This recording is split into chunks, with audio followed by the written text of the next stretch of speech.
행복한 정시 기도 시간입니다. 우리는 무엇을 기도 시간에 하고 있습니까? 우리의 소원을 위해 기도합니까?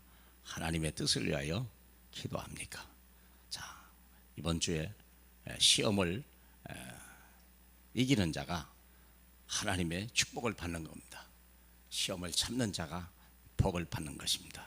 그 왜 자꾸 시험하실까? 끊임없이 시험하십니다. 왜 그럴까요? 옛 것을 버리고 새 것을 교체하고 있는지, 그래서 그 뿌리를 바꾸는지 각인을 바꾸는지, 그게 중요한 거예요. 그러잖아요. 구정물에다가 새 물을 줘봐야 소용없잖아요. 안 그래요? 그릇을 아무리 밥을 냈어도요, 닦지 않은 그릇에다가 밥을 주면 먹는 사람 없어요. 그릇을 깨끗하게 닦고 거기에다가 밥을 줘야 그 밥이 맛있는 거 아니겠습니까? 많은 사람들이 거기에 실패하는 거예요.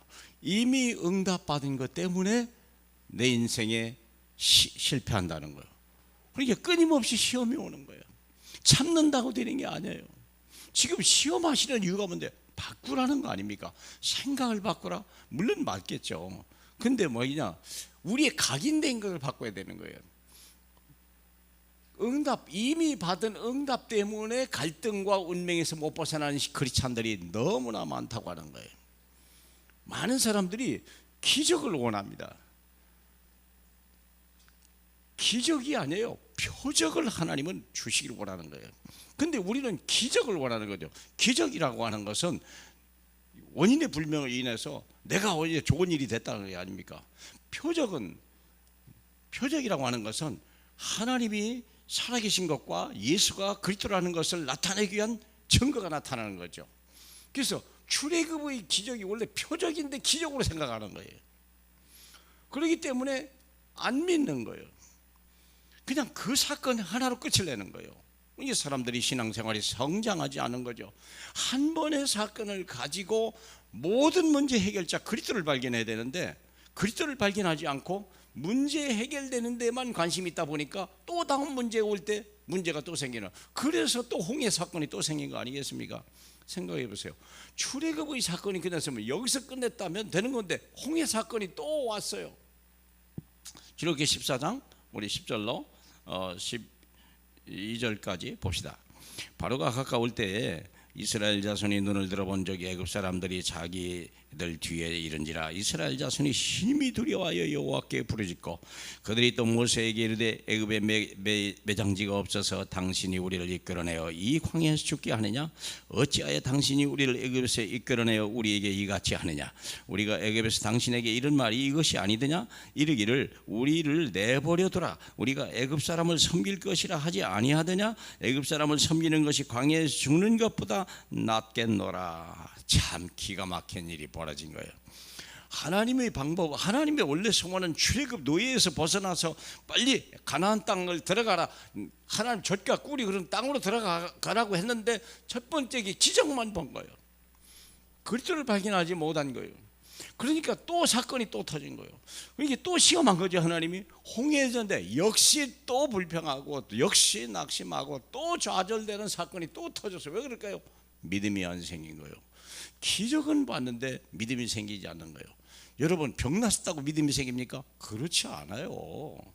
여러분, 기적을 봤다고 믿음이 생깁니까? 아닙니다. 믿음은 하나님의 선물일 뿐만 아니라 믿음은 들음에서 나오는데 들음은 그리스도의 말씀을 들을 때 믿음이 생기는 거지, 기적을 봤다고 그래서 병이 났다고 그래서 뭐 엄청난 사업이 잘 됐다고 그래서 믿음이 생기는 건 절대 아닙니다. 사랑하는 여러분, 그 말이면 한 문제가 해결됐다면 그리스도라는 것은 모든 문제의 해결자 아닙니까? 히브리서 13장 8절에 보니까 그리스도는 어제나 오늘이나 영원토록 동일하시다 그랬거든요. 그 동일해야 되는데 문제는 동일하지 않다는 거죠.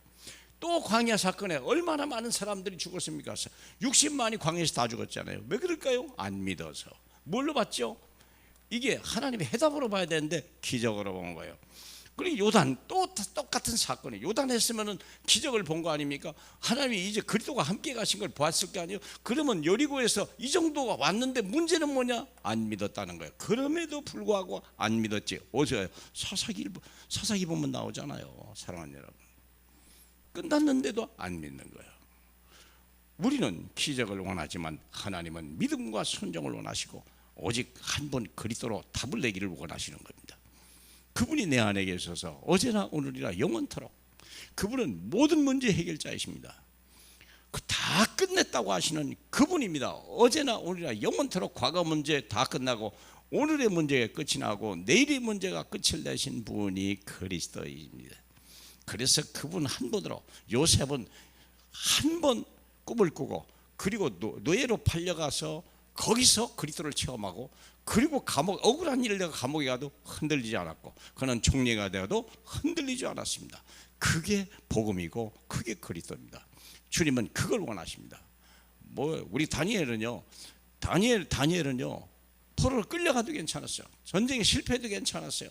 심지어는 불 속에 들어가도 괜찮았어요. 그들과 함께 하신 주님을 믿었어요. 사자굴에 들어가도 흔들리지 않았어요. 그게 믿음입니다. 기적을 보지 마시고 기적 속에 역사하시는 주님을 오늘 내 주인으로 다시 한번 확인하시는, 그래서 이 그리스도의 정인이 되시길 주님의 이름으로 축복합니다.